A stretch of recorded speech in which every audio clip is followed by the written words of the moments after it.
আজকে আমরা আলোচনা করব পরিচ্ছেদ 26 নিয়ে নির্দেশক নিয়ে আমরা আলোচনা করব। যেসব লগ্নক শব্দের সঙ্গে যুক্ত হয়ে নির্দিষ্টতা বোঝায় তাকে বলা হয় নির্দেশক বলা হয়, যেমন ঠা, ঠিক, খানা, খানিক, জন, টুকু এইগুলো। এখানে খেয়াল করে দেখেন, যেমন দেয়া আছে বিশেষ্য মানে টাটি ব্যবহার বলতেছে যে বিশেষ্য সর্বনাম ও বিশেষণের সঙ্গে টাটি নির্দেশক বসে, যেমন বাড়িটা, ছেলেটা এরকম বলতেছে। খানাখানি সাধারণত বিশেষ্য এবং বিশেষণের সঙ্গে বসে, মানে নাউন এবং অ্যাডজেক্টিভের সাথে বসে, যেমন ব্যাপারখানা, বাপখানা, একখানা এরকম। জন, জন শুধু মানুষের বেলায় জন বসে, যেমন বিজ্ঞজন, লোকজন, অনেকজন, কয়জন, এতজন।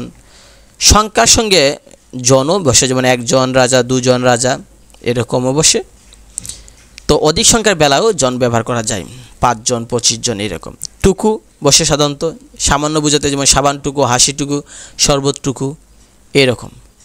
তো এই হলো যে আমাদের নির্দেশক পরিচ্ছেদ 26, যেটা মানে সংখ্যা বোঝাচ্ছে যে কতটুকু সেটা বোঝানোর জন্য। তো আমরা 27 নিয়ে পরবর্তীতে আলোচনা করব।